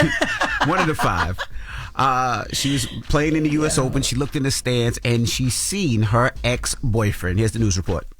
This match was briefly interrupted after world number 13 Karolina Muchova spotted her ex-boyfriend in the crowd. Muchova was serving down in the first set when it became clear that she was upset. She stopped a few times to wipe her eyes. The umpire asked if she was okay. The commentators were trying to work out what was going on. She's normally a player that stays pretty even-keeled, so something is definitely bothering her for her to have this reaction right now. This went down in the second US Open round, Muchova against Sorana Costella, a match that Muchova did go on to win, but the ex-boyfriend part of it all only became clear in the post-match press conference. In a script translated by The Athletic, Muchova said, "Opposite my bench, my ex-boyfriend sat down. He sometimes shows up at places where he shouldn't be. That startled me a bit. I told him to leave. He didn't, but later he did go." Poor young lady. So the question, 800-585-1051. Has an ex ever showed up at the wrong time or wrong spot? That's crazy. That's wild. You're a tennis player in the U.S. Open. You shouldn't even be looking at the stands. But he sat right behind the bench, so when she walked to the bench, he was probably sitting there like with a big ass grin on. That's diabolical. That's we also don't know what she's been through with this young man. That's my thing. So when you see a person, you start reliving all that trauma and all of the things that this person put you through. I totally get it, but she supposed to use that as fuel, rage, and go and beat that person's ass on, like in tennis, obviously, but like you use that as rage. Now, I do understand what y'all saying because he probably, the breakup is probably recent. What if he broke up with her the day before? Or what if they broke up or she broke up with him the week before, whatever. If it was recent, I get it, but it's like, yo, this the U.S. Open. But it could have been years ago, and maybe he put so much trauma on her, it's almost like the boogeyman. As soon as you see it, it's like, oh. Yeah. Well, let's open up the phone man. lines. 800-585-1051. Has this happened to you? Let's discuss. It's The Breakfast Club. Good morning. That's great. The Breakfast Club. Morning, everybody. It's DJ NV, Jess Hilarious, Charlamagne the Guy. We are The Breakfast Club. If you're just joining us, we're opening up the phone lines, 800-585-1051. We're talking about U.S. Open star Karolina Muchova. I don't know the right way to say it, but I'm saying it a bunch of different names. I hate when you try to act like you're not Dominican. I'm not Dominican. And she's really not. She's from Czech. She's not Spanish. But anyway, she was talking about her match the other day where she broke down crying because she seen her ex. Let's listen. This match was briefly interrupted after world number 13 Karolina Muchova spotted her ex-boyfriend in the crowd. Muchova was serving down in the first set when it became clear that she was upset. She stopped a few times to wipe her eyes. The umpire asked if she was okay. The commentators were trying to work out what was going on. She's normally a player that stays pretty even-keeled, so something is definitely bothering her for her to have this reaction right now. This went down in the second US Open round, Muchova against Sarana Staya, a match that Muchova did go on to win, but the ex-boyfriend part of it all only became clear in the post-match press conference. In a script translated by The Athletic, Muchova said, "Opposite my bench, my ex-boyfriend sat down. He sometimes shows up at places where he shouldn't be. That startled me a bit. I told him to leave. He didn't, but later he did go." So we're asking 800-585-1051. Has an ex ever shown up at the wrong time? All right, that is the question. Has this ever happened to you? No. Okay. To be honest, no. My exes ain't never show up at the wrong time. In fact, they show up at the right time to get their ass roasted and to get their ass on. But no. Damn. Have you ever showed up at one of your ex's places at the wrong time? Or anywhere with your ex at the wrong time? You know what? I heard stories. You heard stories? No, you did not. You didn't hear nothing about me. Nothing. You lying because the whole world would have been new if you knew. So no, that's never happened. Hello, who's this? What's up, y'all? This is Bree. Hey, Bree, what's Hey, up? Bree. Now, Bree, Hi, has an ex ever shown up at the wrong time for you, Bree? Yes. First, I want to start by saying, hey, Envy, Charlamagne, Jess, I love y'all. Peace. I love Hey, you. boo. Good morning. And y'all, I'm glad y'all got me on because I really could y'all out one day because I could never get through. But now I see y'all like us. But anyway, yes. So I co-parent with my daughter's dad, and we would have a meeting place on Sundays, Waffle House. My ex knew that because we was together for like 5 years. Sometimes he would take me. So after we broke up, I left him in the dust, changed my number, I moved. He said, "Oh, I know where to find her." That man was at the Waffle House on a Sunday. So when my daughter's dad, they pulled off, I looked like, who's blocking me in? This man done blocked me in, jumped out the car with flowers, trying to get me back. Y'all, I was scared for my life. You was in fear for your life? I was because he was so aggressive. That's why I left him. I was like, no, you can't show up with flowers. Oh, babe. No, it was so crazy. So I was like, oh, my God. I played it nice until he moved the car. And I was like, yeah, I'm going to see you later. Just call me. That's my real number. Damn. It was an app. I'm shocked you didn't call the police. That would have made it worse. You don't give a damn about the police. I did that before and it made it worse. No. So yes, it definitely showed up at the Waffle House. But you know, it's strange though because like I don't want somebody like you, Bree, to have to deal with this guy. So you get out that one situation, but then what about the next situation? But sometimes, or the next situation, like she said, if he doesn't care about police, it might make it worse. Right, and that's why I haven't put myself. I don't even mess with hood dudes no more. I'm single. I don't even care. Like I don't deal with nobody because I'm just like right now. I'm just finding me because that relationship really took a toll on me because it wasn't that long. So right now, I'm just like, in a better place. My daughter's a senior in high school. I'm focused on that. I'm happy for you, Bree. Yeah, I am too, babe. Hello, who's this? It's KK from Brownsville. What's good, uncles? What's good, aunties? What's up, KK? That's good. Talk to us. What happened with you, KK? So my story is my ex-girl showed up to my birthday party with the girl that I cheated on her with. But that's not the end of the story. You kind of a legend already, but I want to hear more. Oh, please. My current girl was there with me, with the girl that I'm cheating on her with. So all of them there at the same time. So all my friends noticed that, So they got the cameras in our faces now. Now they trying to see, all right, what's going to go down. So I'm sneaky, so I know how to maneuver. So the thing is, I left before they even sung happy birthday. So I'm like, I'm out of here. You know what I'm saying? So now they all wondering where I'm at. They, you know what I'm saying? It's all on camera. It's all on tape. I'll send it to y'all if I want. Let me tell you something. First of all, how old are you, number one? I'm 34. You way too old for that kind of behavior. Number two, you're not sneaky because you said all your people knew what was going on. Real sneaky is nobody knowing you done knocked any of them ladies off except for you and them ladies. Nah, but you know I send the bros. I ain't talking No, you don't tell your bros nothing. Your bros don't need to know nothing. Move in silence, young brother. You're right. Right. But now grow up though. You ain't gotta do that no more. Grow up. Please grow. All right. Yeah, you are too old for that. 34 is way too old for that kind of behavior. If you're just joining us, we're asking, has an ex ever shown up at the wrong time? That's because during the U.S. Open, one of the tennis players, she broke down crying because her ex was in the stands. Let's listen.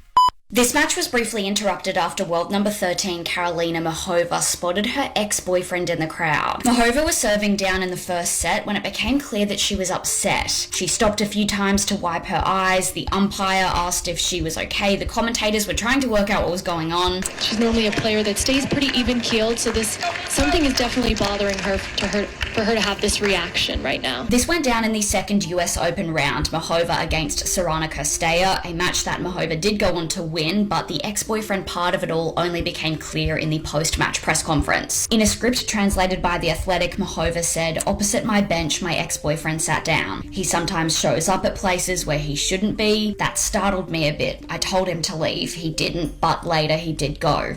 So we're asking 800-585-1051, has this ever happened to you? We got Charlie on the line. Charlie, what's up? Hey, what's going on, Breakfast Club? How y'all doing? Hey, Charlie. All right. Charlie. Good morning, yeah. Charlie Jr., you're from Jacksonville, Florida. Now talk to us, brother. Hey, man, let me tell you about this crazy ass ex. So I'm chilling one night, man. I had something fly in real fine. We chilling, got the balcony door open, wine, music playing. We feeling good. And while my ex came through the balcony, came through my balcony door, man. She thinks she's Santa Claus? The whole night. Huh? She thought she was Santa Claus? Yeah, man, check this out. And the crazy part about it, I'm on the second floor. How she clever there? She done stood on her homegirl's shoulders and pulled herself up over my goddamn balcony. Oh, she's strong. She's strong. Legend. I was in the military, man, so you know what I'm saying? I was dealing with the athletic women, man. Damn. So, man, I'm trying to break them up, man, and once I finally calm her down, I say, Keith, you can't be doing this, man. You doing this to yourself, man. Chill out. And this I knew she was crazy. She left the same way she came in. Jumped over the goddamn balcony, landed on her feet, man. Legend. Damn. Yeah.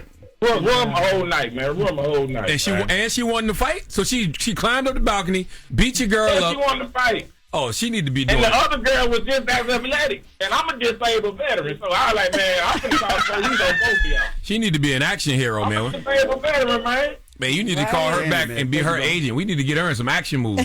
Jesus Christ. Hello, who's this? Landed This on is her. Amy. Amy, good morning. Talk to us. What happened with you, Amy? Yeah, so I had an ex pull up on me one night at karaoke.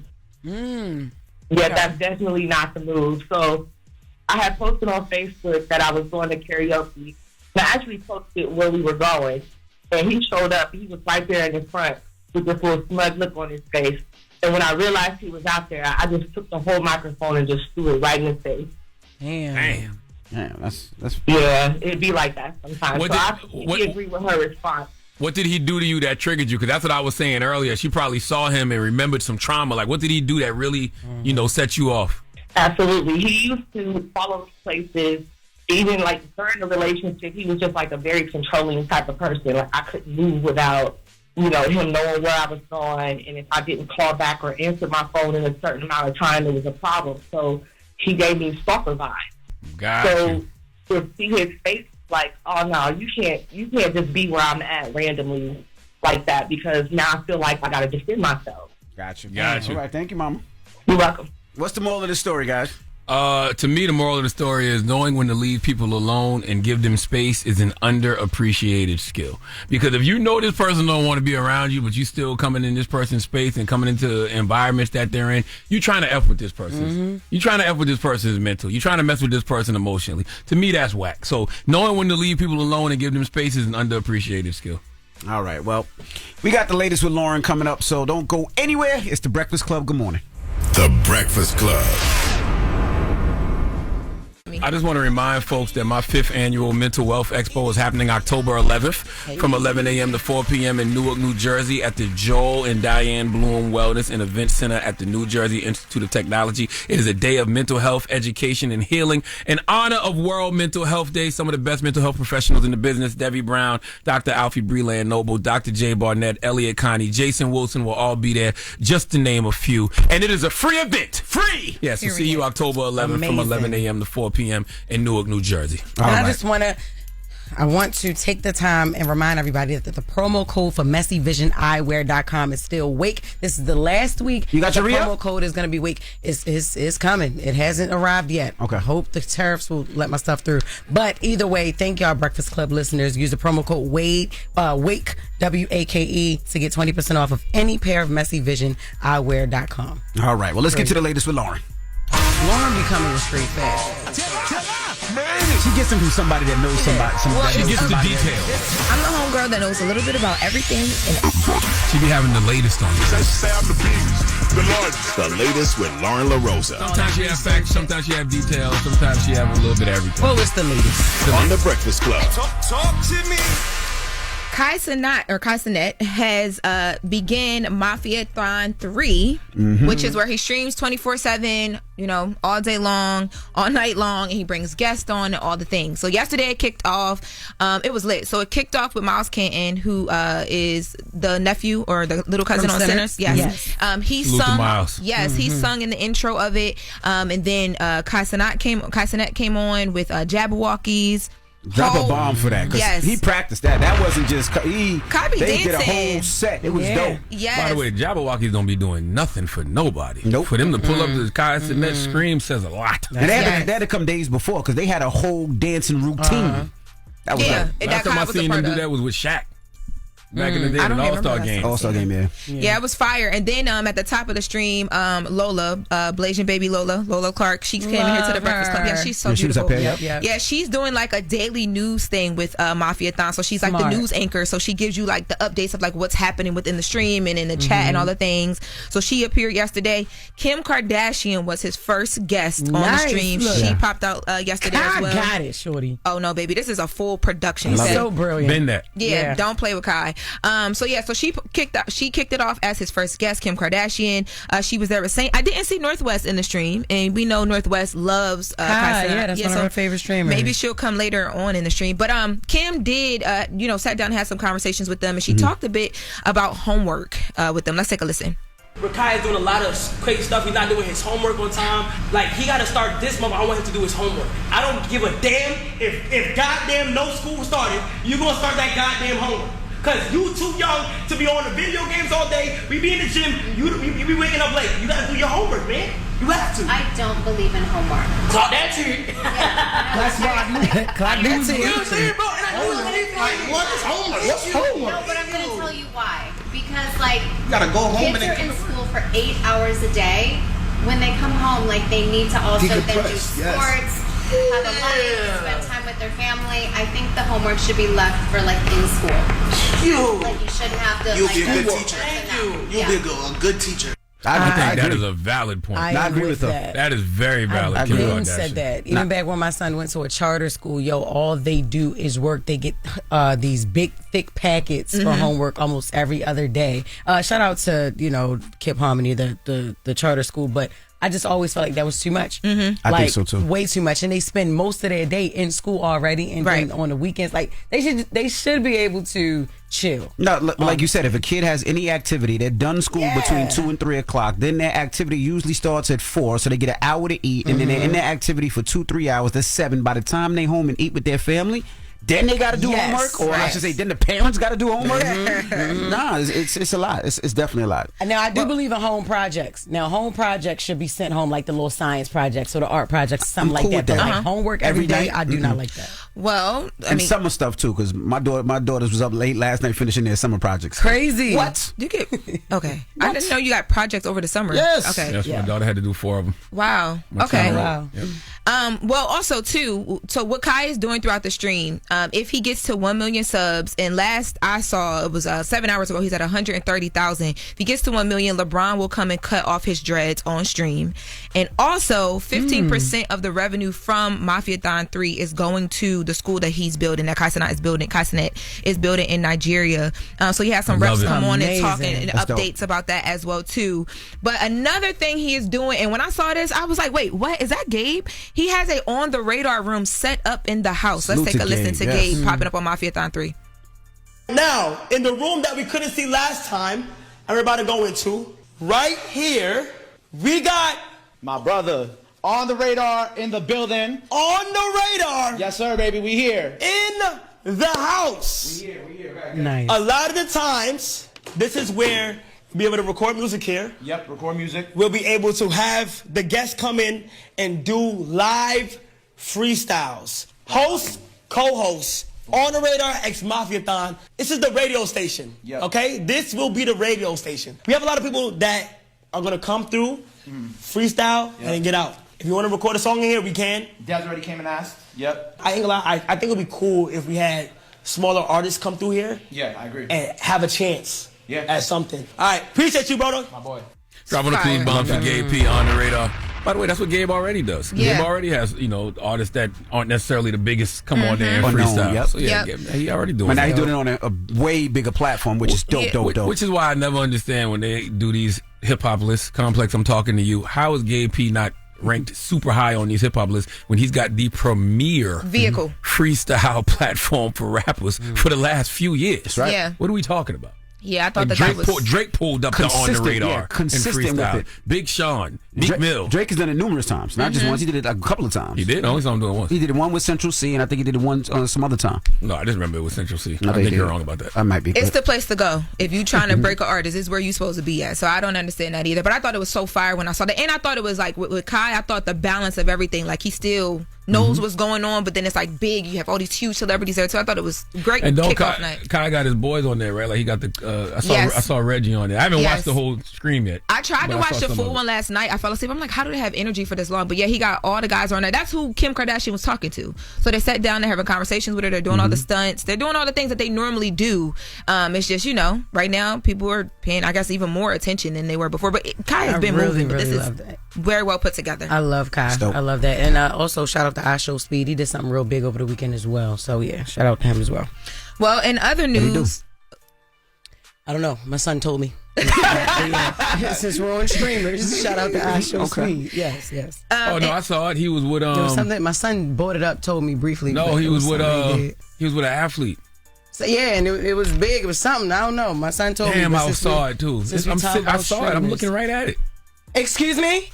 No, I know because everybody be trying to say I look like I Show Speed. You need to calm down. Wow. Because everybody be trying to say that because they be trying to say that that's her twin. No, he was with Talking about I'm looking at it right now. Now you're looking at the dog chain. Damn it, it's gonna come to me in 1 second. All right. Well, shout out to I Show Speed. Oh no, he was with Rick Ross. That's what I'm not. No, I'm not tripping. I thought I was supposed to be with Rick Ross. You trying to sound like Rick Ross too? Yeah, because what you mean you was looking at it? No, because you was looking. He was looking at me when you said I mean that I saw it in my head the whole time. I just couldn't remember who he was with. Oh he was with Rick Ross. Well, people say I do look like actual Speed. So. Well, nobody ever said that. The latest with Lauren. Who are these cruel people that would say such a thing to you? People from Baltimore. And why didn't I think about that beforehand? Oh no, they're not even gonna hold you. Look at him. Wow. Y'all do look like y'all could be related. I'm not gonna lie. She playing with you. And that's why I be able to see. And you letting her walking around with a chain on all day long and not saying nothing. But she just said you look like I Show Speed. You see what I'm saying? Everybody say it. Yeah, well, stop playing with that damn chain. Every time you walk through the halls, people think it's a dog coming to. I just want you to know that. This is the Break Every Chain. Shout out to Beyond Metro. And I want to tell y'all, speaking of breaking, breaking some news this weekend, I did an interview with Mopreem Shakur, who is the brother of Tupac Shakur, talking about Drake and the chain, or not Tupac chain, that he posted that he brought in. Mopreem has some thoughts. He says that Drake's family should have the chain. So go over to the latest with Loren LoRosa, the podcast, to listen to that interview in full. We had it, but we don't have enough time to play. All right. So, well, that is the latest with Lauren. The mix is up next. It's the Breakfast Club. Good morning. Good morning, everybody. It's DJ MV, Jess Hilarious, Charlamagne the Guy. We are the Breakfast Club. We got a salute to Coach K and Mel Carter for joining us this morning. Man, salute to them brothers, man. Coach K and Mel Carter. They have 28 Bojangles currently across the country, about to have 32. They got one opening up in Florence, South Carolina, one opening up, I think they said on the University of Georgia's campus that's going to be serving wine and beer. Like, that's incredible. For anybody that's in the franchising business, you already know when you got 32 franchises, you really doing something, okay? That's right. I only got 2. All right. All right, but we working. That's right. Me and my wife working. All right. And I'm just mad that they bought these Bojangles Bowberry biscuits up here this morning. Are you taking some home? I am, for the kids. Yeah, right. It's time to get up out of here. Again, salute to everybody I seen at Cousins Festival this weekend. Had an amazing time in Virginia Friday and Saturday. Salute to Pusha T, family, Antonio. Concert was amazing. Outside was amazing, and I can't wait to do it next year as well. It was lit. Yo, I'm getting booked next year, so I'm going to be there hosting or doing comedy or doing something. But I absolutely love my cousins in Norfolk, Virginia, so that's what's up. Baltimore, I will be there this Friday, Saturday, and Sunday. We got 5 shows at the Baltimore Comedy Factory. Get your tickets if you haven't yet. JessHilariousOfficial.com. I will be there. I will be doing meet and greet after every show. It's ready to get crazy. After every single show, and I also will have Messy Visions merch set up there. And I love y'all. Can't wait to see y'all. Don't act up. I told y'all, I've given y'all several warnings. Do not act up. If y'all do, I don't know what to tell y'all, but do not. Love y'all. Can't wait to see y'all this Friday. Do you get nervous when you go over to Baltimore? Absolutely. Why? Because that's the only city I go to and I get nervous, to be honest with you. Yeah. Because you know the people? Yeah, because I know them. And then, like, I don't get nervous on, I always get like butterflies before I go on any stage. I mean, that's just what it is, right? But I'm never nervous in front of anybody except for Baltimore because they expect so much out of you. I know I know how they talk. I know, you know what I mean? But it's like, it's different. They're gonna hold you. They hold you to the highest standard. Exactly. Because you one of them. Yes. You know what I mean? So they want to make sure you out there representing right. Yes. And it's a different level of stud in Baltimore. Most definitely. My favorite studs are Baltimore studs. You're lying. Yes, it is. Baltimore and Philly. Yeah. Baltimore and Philly got the best studs. Crazy. Jeez. Well, yeah, I do get nervous for Baltimore for sure. Now, I supported you in the Bronx. I ain't going to Baltimore. I'm sorry. It's all right. It's all right. I went to the Bronx for you, but I ain't going to Baltimore. I know, yo. It's all right. Yeah. All right. You got a positive note? I do, but I want to tell people, first of all, man, just a reminder, my 5th annual Mental Wealth Expo is happening Saturday, October 11th from 11 a.m. to 4 p.m. It is a day of mental health, education, and healing. It's happening in Newark, New Jersey at the Joelle and Diane Bloom Wellness and Event Center. Some of the best mental health professionals in the country will be there. Jason Wilson, Debbie Brown, Dr. Alfie Breland Noble, Elliot Connie, Dr. Jay Barnett. And you can go to mentalwealthexpo.com, okay, to register to join us. Now, joining is encouraged, but it's not required to attend, and you know it's a free event. But you can go to mentalwealthexpo.com and go to the join us section and, put your name down. It's not required, but it is encouraged. So we'll see you October 11th from 11 a.m. to 4 p.m. Now, the positive note is simply this, chains of habit, okay? Loren inspired this because she walking around with this chain around her neck looking like she got a pit bull starter kit going on. But chains of habit are too light to be felt until they are too heavy to be broken. You understand what I just said? Chains of habit are too light to be felt until they are too heavy to be broken. Have a great day. That is so nice. Breakfast Club, bitches! Y'all finished or y'all done?